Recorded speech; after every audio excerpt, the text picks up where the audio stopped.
নমস্কার সবাইকে শুভ সন্ধ্যা জানিয়ে আমরা শুরু করছি আমাদের আজকের এখনকার অনুষ্ঠান বেদজ্ঞানের অনুষ্ঠান। বেদজ্ঞান মানেই আমাদের ভালো থাকার অনুষ্ঠান। বেদজ্ঞান মানেই ভারতীয় আয়ুর্বেদ নিয়ে পথ চলা এবং ভারতীয় আয়ুর্বেদের হাত ধরে আমরা কোন কোন রোগ থেকে মুক্তি পেতে পারি, কোন কোন রোগের ট্রিটমেন্ট আমরা সরাসরি বেদজ্ঞান থেকে পেতে পারি সেটা জানা। এবং এই জানতে গিয়ে আমরা দেখি যে আমাদের যে কোনো রোগের ক্ষেত্রে ভারতীয় আয়ুর্বেদ আমাদের পাশে আছে। সঙ্গে রয়েছেন ডক্টর সুলতান খান। অনেক অনেক স্বাগত, শুভ সন্ধ্যা। আমরা আজকে যে রোগটা নিয়ে কথা বলবো সেটা হচ্ছে জিইআরডি। এর আগে হয়তো আমরা আমাদের অ্যাসিডিটি বা গ্যাস এই ধরনের বিভিন্ন রোগ নিয়ে আলোচনা করেছি, অর্থাৎ আমাদের গাট হেলথ নিয়ে কথা বলেছি। এই জিইআরডি রোগটা সম্পর্কেও আমরা হয়তো আলোচনা করেছি। আসুন আজকে আরেকটু বিশদে আলোচনা। হয়তো আজকের আলোচনা থেকে আপনি জানতে পারবেন যে হ্যাঁ, আমিও তো ঠিক একই সমস্যায় ভুগছি, তাহলে ট্রিটমেন্ট কত তাড়াতাড়ি শুরু করা যায়। তো জিইআরডির ফুল ফর্মটা কি? জিআরডি হচ্ছে গ্যাস্ট্রো এসোফেজিয়াল রিফ্লাক্স ডিজিজ। মানে আমাদের যে পেটে অ্যাসিড রয়েছে সেটা কোনো কারণের জন্য আমার খাদ্যনালীতে ব্যাক করে ফ্লো করে চলে আসছে। সেই জন্য আমার বুকে জ্বালা হচ্ছে বা আমার মুখ টক হয়ে যাচ্ছে বা মুখে আমার খাবার চলে আসছে। একে আমরা যখন এই সমস্যাটা যখন রিপিটেড বারবার হতে থাকে তাকে আমরা জিআরডি বলি। মানে এটা একদিন দুদিন হতেই পারে, সেটা অস্বাভাবিক নয়। নর্মালি আমরা অনেক সময় দেখি মাঝে সাঝে একটু হলে সেটা কোনো প্রবলেম নেই, কিন্তু এটা যখন বারবার আমাদের প্রবলেমটা হচ্ছে তাহলে এই রোগটাকে নাম দেওয়া হয়েছে জিআরডি। তার মানে খাবারটা রিফ্লাক্স হয়ে উপরে চলে আসে, খাবার সঙ্গে অ্যাসিড যেটা আমাদের স্টমাকে রয়েছে। মানে সাধারণ মানুষ তো অ্যাসিড বুঝবেন না, তিনি তো ওই খাবারটাই পাবেন হিসেব মতো। না, সাধারণ মানুষ বুঝবে যে মুখ টক হয়ে যাচ্ছে, বুকে জ্বালা করছে। অনেক সময় আমরা দেখি যে রাত্রেবেলা ঘুমানোর সময় আমার বুক জ্বালা করছে, খাওয়ার পর আমার বুক জ্বালা করছে। ইট মিনস যে আমার যে খাবার যে স্টমাকে যে অ্যাসিডটা থাকা উচিত সেই অ্যাসিডটা কোনো কারণে যেন আমার ইসোফেগাস বা খাবার নালিতে আবার চলে যাচ্ছে আর আমার মুখে সেই খাবারগুলো চলে আসছে, তাকে আমরা জিআরডি বলছি। তার মানে এর সিমটমস হচ্ছে এই একটাই না, এর সঙ্গে আমাদের অ্যাসিডের সমস্যা হবে, পেটে গ্যাসের প্রবলেম হবে, ইনডাইজেশনের সমস্যা হবে, পেট ফুলা থাকা একটা সমস্যা হবে আমাদের, আনইজি ফিল একটা সমস্যা হবে আমাদের। কিন্তু বুক জ্বালা, মুখ টক হওয়া, মুখে খাবার আসা, এটা হচ্ছে মেন সিমটমস। এর সঙ্গে পেট ফুলা, ইনডাইজেশন একটা সমস্যা। তো এই সিমটমসটা কমনলি জিআরডিতে প্রেজেন্ট থাকবে। সিমটমস তো হলে কারণটা কি? কারণ জিআরডি হওয়ার অনেক কিছু কারণ আছে। যেমন আমাদের সবথেকে বড় যেটা ভুল, যেটা আমাদের খানপানের সিস্টেম, যে আমরা ওভার ইটিং করছি, বারবার খেয়ে নিচ্ছি। আর অনেক সময় হয় আমরা বলি যে গলা পর্যন্ত আমরা খেয়ে ফেলছি। সেখানে কিন্তু যে নিয়মটা আছে আমাদেরকে কিন্তু এক ভাগ কিন্তু স্টমাকে আমাদেরকে ফাঁকা রাখা উচিত, কিন্তু আমরা সেটা বুঝতে পারি না। পছন্দের খাবার যখন সামনে চোখে চলে আসে আমরা অনেক কিছু অনেক খেয়ে ফেলি। ওভার ইটিংটা একটা মারাত্মক সমস্যা। এক্স্যাক্টলি, ওভার ইটিং এর একটা কারণ হবে। কেন কি আপনার স্টমাকে যে অ্যাসিড রয়েছে সেই জায়গাটা যখন ফুল হয়ে যাচ্ছে তো আলটিমেটলি সেটা তো উপর দিকেই দাঁড়াবে আর রিফ্লেক্ট হবে আপনার উপর দিকে চলে আসবে।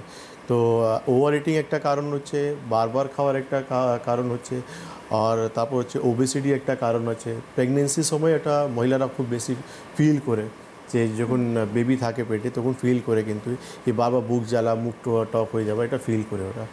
তারপর হচ্ছে এই কিছু কারণ আছে যার জন্য আমরা কিন্তু জিআরডি খুব কমনলি দেখতে পাই। তো প্রেগনেন্সির সময় যখন মারা ফিল করছেন সেটা তার শিশুর পক্ষে ক্ষতিকর নয়? না, সেটা আলাদা, টোটালি আলাদা। দুজনেই কিন্তু আলাদা পজিশনে রয়েছে, সেই জন্য বেবি নিয়ে কোনো প্রবলেম নেই, অসুবিধা হবে না। এটাই একবার জেনে নেওয়ার ব্যাপার। এটা কতটা সিরিয়াসলি আমরা নেব? দেখুন, সিরিয়াস কন্ডিশন এইটাই যে বাইল যেখানে আমাদের বা পিত্ত যেখানে আমাদের থাকে, অ্যাসিড যেখানে থাকে, সেই অ্যাসিডটা আমাদের যে জায়গায় থাকে সেটা হচ্ছে স্টমাকে। তো স্টমাক বেসিক্যালি এমন জায়গায় যেখানে অ্যাসিড থাকে, তার অলরেডি একটা লেয়ার থাকে। সেই লেয়ার থাকার জন্য আমাদের স্টমাকে কোনো ক্ষতি হয় না, কিন্তু আমাদের ইসোফেগাসে কিন্তু কোনো লেয়ার নেই। তো ইসোফেগাসে যখন ওই বাইলটা আমাদের চলে যায় তো আলটিমেটলি সেখানে অ্যাসিডটা গিয়ে ইরিটেশন তৈরি করে। ইরিটেশন তৈরি করা মানে হচ্ছে বারবার রিকারেন্ট ইনফেকশন। আর রিকারেন্ট ইনফেকশন মানে আমাদের কিন্তু আমরা সবাই জানি যে অনেক ধরনের আমাদের রোগ হতে পারে। ইজোফেজাইটিস বলে একটা আমাদের সমস্যা হতে পারে, স্ট্রিকচার হয়ে চলে আসতে পারে আমাদের। ইভেনচুয়ালি অনেক সময় পেশেন্ট দেখি যে ক্যান্সার পর্যন্ত চলে যায়, কারণ অ্যাসিড চলে আসছে। তো তার মানে আমাদের স্টমাকে অ্যাসিডটাকে প্রোটেক্ট করার জন্য যা দরকার সেটা রয়েছে। রাইট। কিন্তু আমার এই খাদ্যনালীতে সেই লাইনিংগুলো নেই আমাদের, সেই লেয়ারটা নেই আমাদের, সেই মিউকাসটা নেই যে আমাদের অ্যাসিড থেকে আমাদেরকে বাঁচাবে। কিন্তু স্টামাকে সেই মিউকাস একটা লেয়ার রয়েছে, সেই জন্য আমাদের স্টামাকে কিন্তু কোনো ইরিটেশন হয় না, কোনো প্রবলেম হয় না। কিন্তু এই জিআরডিতে কি হয় যে নর্মাল অ্যাসিডটা যখন আমার খাদ্যনালীতে চলে আসে, এক্স্যাক্টলি চলে আসে, তো ওখানে তো কোনো প্রোটেকশন নেই, তো আলটিমেটলি সেখানে এই প্রবলেমটা। এবার এটা যদি কন্টিনিউয়াসলি রেকার করে তাহলে তো একটা ঘায়ের তৈরি হয়ে যাচ্ছে অলরেডি। আমি তো বললাম এই আমাদের ইনফেকশন হবে, ঘা আলসার হওয়ার চান্সেস থাকবে, আর যখন বারবার এটা প্রবলেম হবে তো আলটিমেটলি ক্যান্সার পর্যন্ত আমরা চলে যেতে পারি। ওকে, তার মানে প্রথম থেকেই এটাতে আমাদের সচেতন হতে হবে। অবশ্যই আপনি যখন প্রাইমারি স্টেজেই যখন এই রোগটাকে বুঝতে পারবেন বা ডক্টর আপনাকে সঠিক সাজেশন দিতে পারলে আপনি এখান থেকে বেরিয়ে আসবেন। কিন্তু আপনি যখন এটা লেট করে ফেলবেন, কেন কি আমরা যেমন হাড়ের অনেক রকমের আর্থ্রাইটিস নিয়ে আমরা ডিসকাশন করি, সেরকম কিন্তু পেটে আমাদের অনেক রকমের কিন্তু এমন সমস্যা হয়, তার সিমটমস কিন্তু ওই অ্যাসিড বা গ্যাস অম্বলে তাকে আমরা গুলিয়ে ফেলে ছেড়ে দিই আমরা। কিন্তু আমরা এখানে ডে টু ডে প্রত্যেক দিনই কিন্তু কিছু না কিছু এমন টপিক নিই, যেমন আমরা পেটে অনেকবার জিআরডি করেছি, পেপটিক আলসার করেছি, হাইপার অ্যাসিডিটি আমরা প্রোগ্রাম করেছি এখানে, তো আইবিএস আমরা করেছি। তো সমস্ত সিমটমসটাকে আমরা কিন্তু একসঙ্গে নিতে পারি না, প্রত্যেক জায়গায় কিন্তু ডিফারেন্সিয়াল ডায়াগনোসিস করতে হয় আমাদেরকে, কেন অন্য রোগের অন্য রকমের কিন্তু সিমটমস থাকে আমাদের। কিন্তু কিছু কমন একটা সিমটম, যখন ব্যথা, যখন যে কোনো হাড়ের সমস্যার জন্য ব্যথা আমরা কমনলি দেখি, সেরকম পেটে যে কোনো সমস্যার জন্য অ্যাসিড একটা প্রবলেম দেখবো, যে গ্যাসের প্রবলেম হচ্ছে আমরা, তো আমরা কী করি যে বেসিক্যালি ওই গ্যাসের ওষুধকে তাকে ঠিক করার চেষ্টা করি, কিন্তু আলটিমেটলি সেটা কিন্তু একটা খারাপ দিকে আমাদেরকে আস্তে আস্তে নিয়ে চলে যাচ্ছে। আচ্ছা, আরেকটা যেটা আমার প্রশ্ন, যে আমার যখন এরকম হচ্ছে আমরা কি এটাকে স্টপ করাতে পারি ইমিডিয়েটলি, নাকি না এটার জন্য ট্রিটমেন্টই একমাত্র প্রসেস? না, স্টপ ইমিডিয়েটলি আপনি করতে পারেন, আপনার লাইফ, আপনার খানপান, আপনার ডে টু ডে লাইফস্টাইলটা আপনার চেঞ্জ করতে হবে।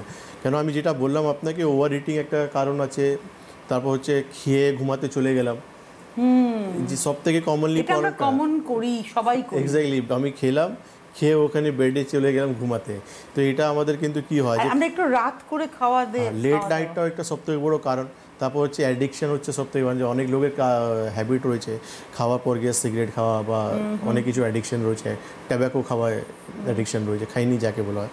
তো এইসব জিনিস কিন্তু আলটিমেটলি আমাদের ডাইজেশন প্রসেসটাকে স্লো করে দেয়, বা ঠিকঠাক আমাদের ডাইজেশন হয় না, তো আলটিমেটলি খাওয়াটা তো পেটে থেকে গেছে, তখন কিন্তু এই জিআরডি প্রবলেমটা হতে থাকে আমাদের। তো আপনি যখন এই নিয়মগুলো চেঞ্জ করতে পারবেন, যে আমার হ্যাবিটগুলো চেঞ্জ করতে পারবেন, তো আলটিমেটলি এখান থেকে আপনি 50% এমনি রিলিফ পেয়ে যাবেন। কিন্তু আপনি যখন এটা চেঞ্জ করতে পারছেন না, তার জন্য যে কমপ্লিকেশন হয়ে যাচ্ছে, তখন আপনাকে চিকিৎসায় আসতে হচ্ছে।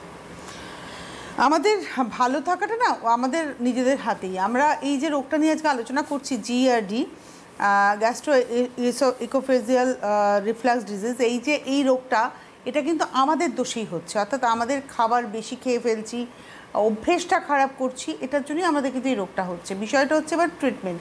ধরুন যাদের এই রোগটা হয়ে গেছে, আমি কি করে বুঝবো যে আমি এই জিআরডিতে ভুগছি, মানে কীরকমভাবে আমি নিজে রেকগনাইজ করবো?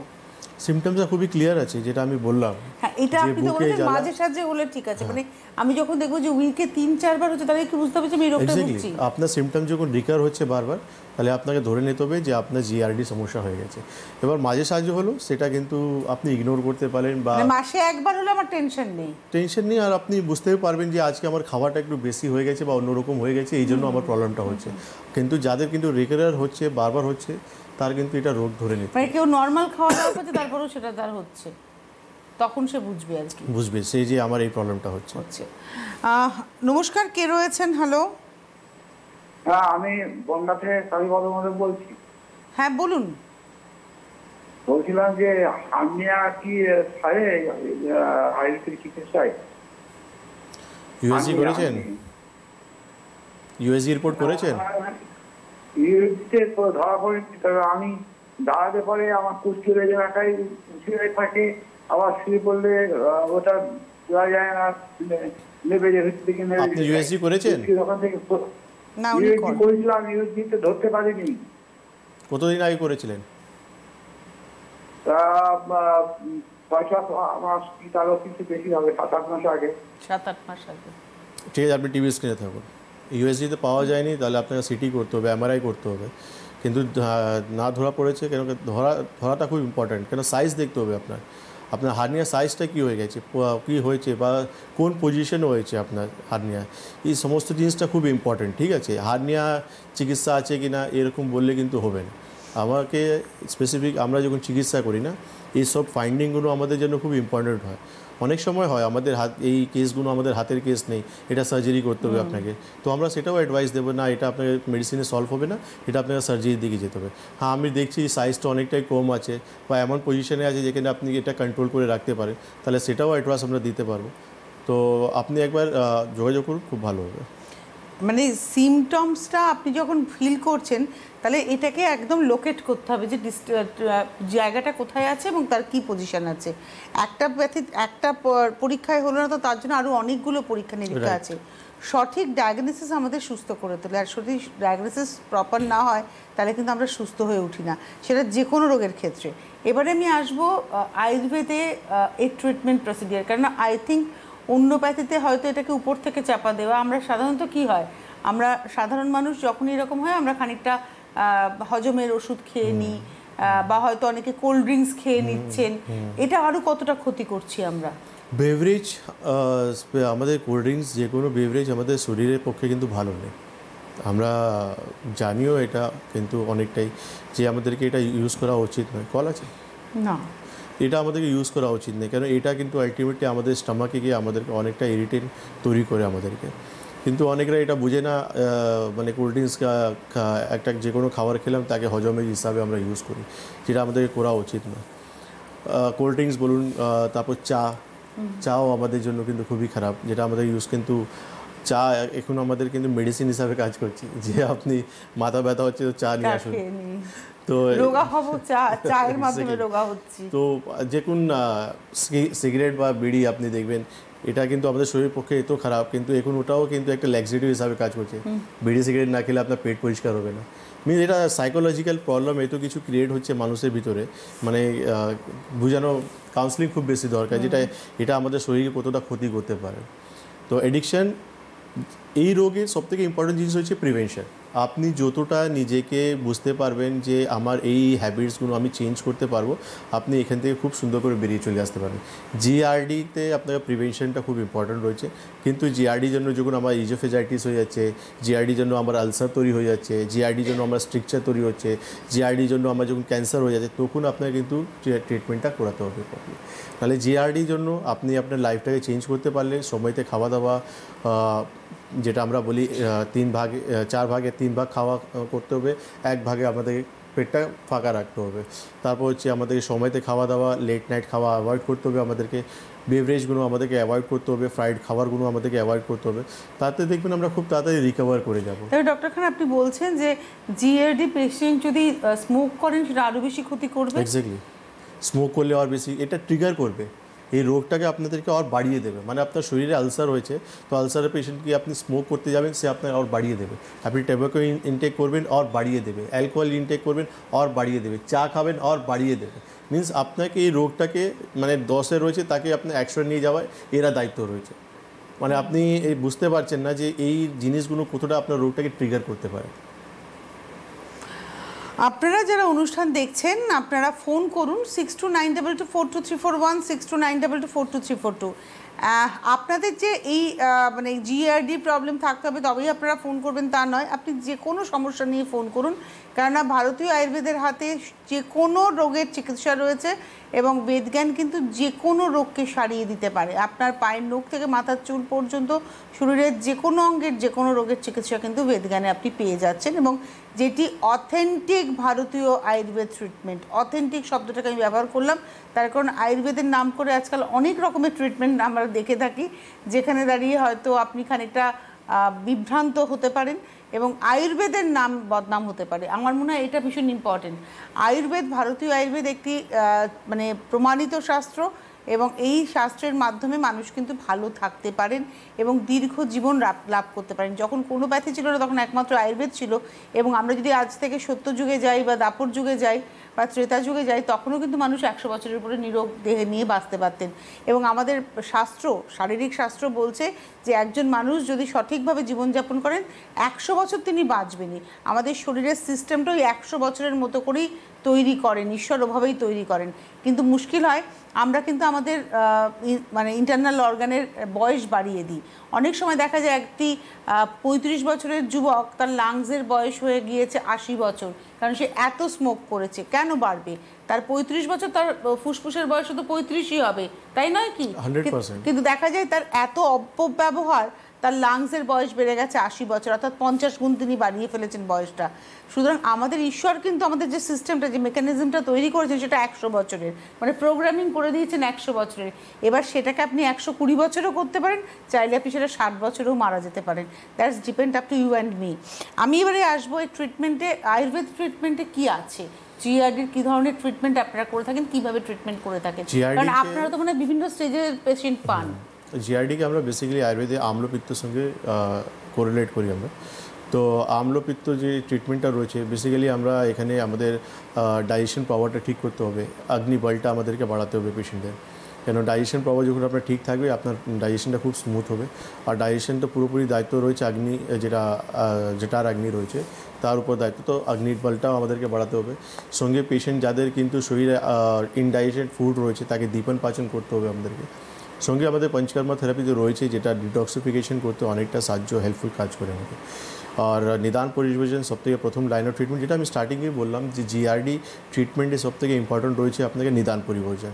খানপান আপনাদেরকে যতটা আপনি কন্ট্রোল করতে পারবেন, লাইফস্টাইল যতটা চেঞ্জ করতে পারবেন, আপনি এই সমস্যা, এই রোগ থেকে আপনি তত তাড়াতাড়ি বেরিয়ে আসতে পারবেন। একটা টেলিফোন নিয়ে নি। নমস্কার, কে রয়েছেন? হ্যালো হ্যালো, আমি মিনতি ব্যানার্জি বলছি। কোথা থেকে বলছেন? আমি হৃদয়পুর থেকে বলছি। হ্যাঁ বলুন। আমার আজকে বছরখানেক যাবৎ পেট পরিষ্কার হয় না। আর ডাক্তারবাবুকে বলছিলাম আমার একটু সমস্যার মধ্যে, আমার বয়স 78, কিন্তু আমার বছরখানেক যাবৎ পেট পরিষ্কার হয় না, আর রাত্রে ঘুমটা খুব ডিস্টার্ব হয়। আমার হাজবেন্ড চলে গেছেন এই অক্টোবরে 8 তারিখে 2 বছর হয়। উনি চলে যাওয়ার পর আমি একা হয়ে গেছি, একাই থাকি আমি সাথে। কিন্তু তারপর থেকে আমার খুব ঘুমের ডিস্টার্ব, রাত্রে 2-2:30 বাজে যায়, ঘুম আসে না, আর পেট পরিষ্কার হয় না। আপনি কোনো মেডিসিন খান? সুগার, প্রেশার, থাইরয়েড কোনো মেডিসিন চলে আপনার?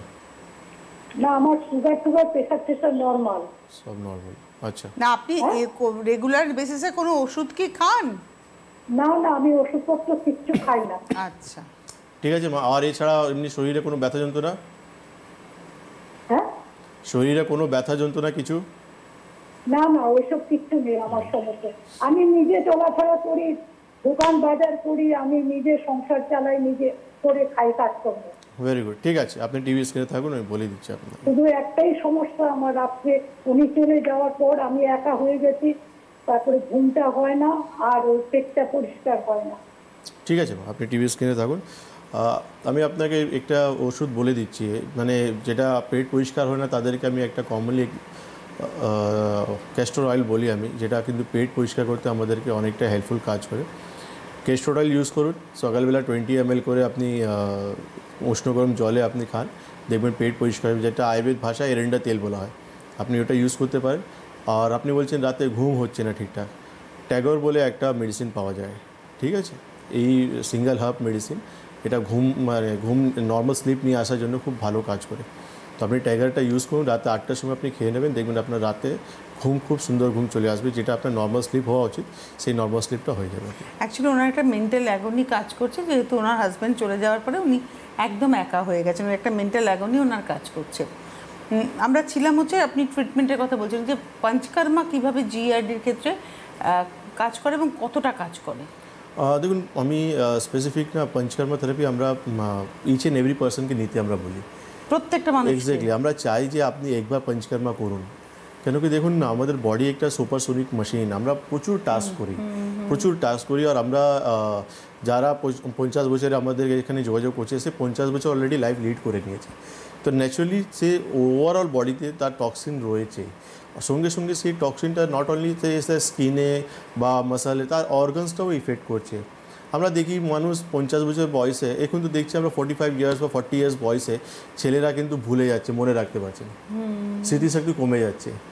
কারণ একটাই হচ্ছে, শরীরে ব্লাড সার্কুলেশন কমছে, ব্রেনের ব্লাড সার্কুলেশন কমে যাচ্ছে। ইসচেমিক হার্ট ডিজিজ হয়ে যাচ্ছে, হার্টে ব্লাড সার্কুলেশন কমে যাচ্ছে, স্পাইনে সমস্যা চলে আসছে। এক্স্যাক্টলি, আমরা যেরকম লাইফস্টাইল আমরা লিড করছি, গাড়িতে বলে দেওয়া হয়েছে 10,000 কিলোমিটার চলার পর আপনাকে সার্ভিসিং করাতে হবে, তারপর আপনার গাড়ি আর স্মুথ চলবে, ইঞ্জিন ভালো থাকবে। আমরা নিজের জন্য কি করি? কিছু করি না। আমরা ধুল, মিট্টি, বালু, পলিউশন, এয়ার সব কিছু নিচ্ছি আমরা, কিন্তু কি আমরা শরীরের জন্য কিছু করছি? কিছু করছি না। ইভেনচুয়ালি সকালবেলা উঠে 1 ঘন্টা আমরা সূর্য আলোতে বসতে পারি না, আমরা ফিজিক্যাল অ্যাক্টিভিটি কিছু করতে পারি না, সকালবেলা উঠে ফ্রেশ এয়ার নিতে পারি না। আমরা সকালে উঠেই যুদ্ধের জন্য তৈরি হই। এক্স্যাক্টলি, একটা তারা ঘুম থেকে ওঠার সময় 10টার সময় অফিস আছে, আমরা 9টার সময় উঠলাম, তাড়াতাড়ি যা কিছু করে আছে একটা চা খেয়ে বেরিয়ে গিয়ে চলে গেলাম। মানে একটা মেন্টাল স্ট্রেস নিয়ে ঘুম থেকে উঠছি যে এই দেরি হয়ে গেল অফিস যেতে হবে। রাইট। তো আমরা মানে এটা কিন্তু খুব খারাপ, তাই তো? এক্স্যাক্টলি, আমরা এই জিআরডির পিছনেও কি এটাও কাজ করে? আমি কি বললাম, আমরা যে প্র্যাকটিস, যে ডে টু ডে প্র্যাকটিস আমরা করি না, সেখানে আমরা দেখতে পাচ্ছি যে 80 বছরের পেশেন্টও দেখছি আমরা, 40 বছর পেশেন্টও আমরা দেখছি, যেখানে কিন্তু তফাৎ আমরা যেটা দেখতে পাচ্ছি আজকে যে জেনারেশনগুলো কতটা যে ইফেক্টেড হয়ে যাচ্ছে। মানে আপনার কাছে যখন এখনকার জেনারেশনের কেউ আসছে, আপনি দেখেন আগের জেনারেশনের পেশেন্ট অনেক স্ট্রং, অনেক মজবুত। আমাদের চেম্বারে রয়েছে 80 ইয়ার্স 90 ইয়ার্সের পেশেন্ট আসছে, তারা চিকিৎসা করাচ্ছে। কেন অনেক কিছু ওদের মানে কন্ট্রাইন্ডিকেশন রয়েছে, তো আয়ুর্বেদে এসে চিকিৎসা করছে, পঞ্চকর্মা থেরাপি ইউজ করছে। কিন্তু আমি এটা বুঝতে পারছি না 40 বছর 45 বছর বয়সে মানুষের স্মৃতিশক্তি কি কমে যাবে? এটা তো হওয়া উচিত নয়। এটা তো এজ রিলেটেড সমস্যা, যেটা কিন্তু 60-65 বয়সে যাওয়ার হওয়া উচিত। কিন্তু আজ 40 বছর 45 বছর বয়সে মাথায় চুল পেকে যাচ্ছে, স্মৃতিশক্তি কমে যাচ্ছে, ডাইজেশন পাওয়ার কমে যাচ্ছে, 2 ঘন্টা 3 ঘন্টা দাঁড়িয়ে টাস্ক করার ক্ষমতা নেই, যে এত তার শরীরে জেনারেল উইকনেস চলে আসছে। একটা টেলিফোন নিয়ে নি। নমস্কার, কে রয়েছেন? হ্যালো হ্যালো, হ্যাঁ কে বলছেন, কোথা থেকে? গণেশ মন্ডল, রামপুরহাট। বলুন। গণেশ মন্ডল, রামপুরহাট। হ্যাঁ গণেশবাবু বলুন। হ্যাঁ, আমার প্রবলেম হচ্ছে, আমার সিওপিডি হয়েছে, সিওপিডি। হ্যাঁ, আচ্ছা, আওয়াজটা হঠাৎ করে আবার কমে গেল। কমে গেল? হ্যাঁ এবার বলুন। হ্যাঁ হ্যাঁ, সিওপিডি হয়েছে। হ্যাঁ, ওই কনিক আলসার, কনিক। হ্যাঁ, মানে আমার আপনি টিভির ভলিউমটা মিউট করুন, আপনি আপনার বক্তব্যটা রাখুন। সিওপিডি মানে আমরা বুঝি, সিওপিডি যদি হয়ে থাকে, আপনার সিওপিডি হয়েছে তারপরে বলুন। আচ্ছা, এখন ভুগছি, আমার ডাক্তার এমনিতে অ্যালোপ্যাথি ট্রিটমেন্টে ভালো হচ্ছে না, গত 6-7 থেকে চলছে। হ্যাঁ, এখন ওই কাশি, কফ হয় 2-3 বার, কাশি হয়, কফ হয় 2-3 বার, হাঁপানি হয়, কাশি হয়, কফ হয়। ঠিক আছে, ঠিক আর আছে, আপনি টিভি স্ক্রিনে থাকুন, বুঝতে পেরেছি আপনি সিওপিডির জন্য কষ্ট পাচ্ছেন, আপনি চিকিৎসা করাচ্ছেন, কিন্তু আলটিমেটলি আপনার ইনহেলারের ডোজ বাড়ছে, আপনি রিলিফ পাচ্ছেন না। দেখুন, আপনাকে এটাই বলতে পারি যে সিওপিডি ট্রিটমেন্ট আয়ুর্বেদে কিন্তু খুব ভালো রয়েছে। আপনাকে একটা ছোটো জিনিস এখন বলবো, সেটা হচ্ছে আপনি হিং নিশ্চয়ই আপনার বাড়িতে রয়েছে। আপনার বাড়িতে যখন রান্না হয় ডাল বা সবজি, মিসেসকে বা বাড়িতে যে কোনো লোককে বলবেন হিং দিয়ে রান্না করতে, ঠিক আছে? আপাতত এটাই করুন। আর বোলপুরে আমাদের নেক্সট চেম্বার রয়েছে, বোলপুরে এসে একবার যোগাযোগ করুন। আমি যে মেডিসিনগুলো দেবো সেটা ঠিকঠাক ইউজ করবেন। সিওপিডি পেশেন্টের প্রবলেমটা আমরা লাইভ প্রোগ্রামে দেখিয়েছি, তারা অনেক সুস্থ, ভালো রয়েছে, আপনিও সুস্থ হয়ে যাবেন। আর আমার তো মনে হয় আমাদের যে লাইফস্টাইল এবং যা পলিউশন, তাতে অধিকাংশ মানুষের এই সমস্যা। হ্যাঁ, অ্যাস্থমা, জিআরডি থেকে তো যারা অ্যাস্থমা পেশেন্ট রয়েছে বা যাদের অ্যাস্থমা নেই, তারাও কিন্তু সে ট্রিগার করে যায়, কেন আপনার শ্বাসনলী খাদ্যনলীর পাশাপাশি রয়েছে। তো যে বারবার যখন আপনি রিফ্লেক্ট হচ্ছে, তো খাদ্যনালী থেকে স্বাস্থ্যনালীতেও তো যেতে পারে আপনার। এই জন্য যারা কিন্তু এই জিআরডি পেশেন্ট, তাদের কিন্তু অ্যাস্থমা হওয়ারও চান্সেস থাকে। আচ্ছা আচ্ছা, ওনাকে একটা কথা বলে দেওয়া, যে সিওপিডি মানে আলসারের কোনো জায়গা নেই। উনি আলসারের কথা বললেন, সিওপিডি কিন্তু আলসারের কথা বলে না, ওটা আপনার, এটা একটা অ্যালার্জেটিক সমস্যা আমরা ধরে নিতে পারি।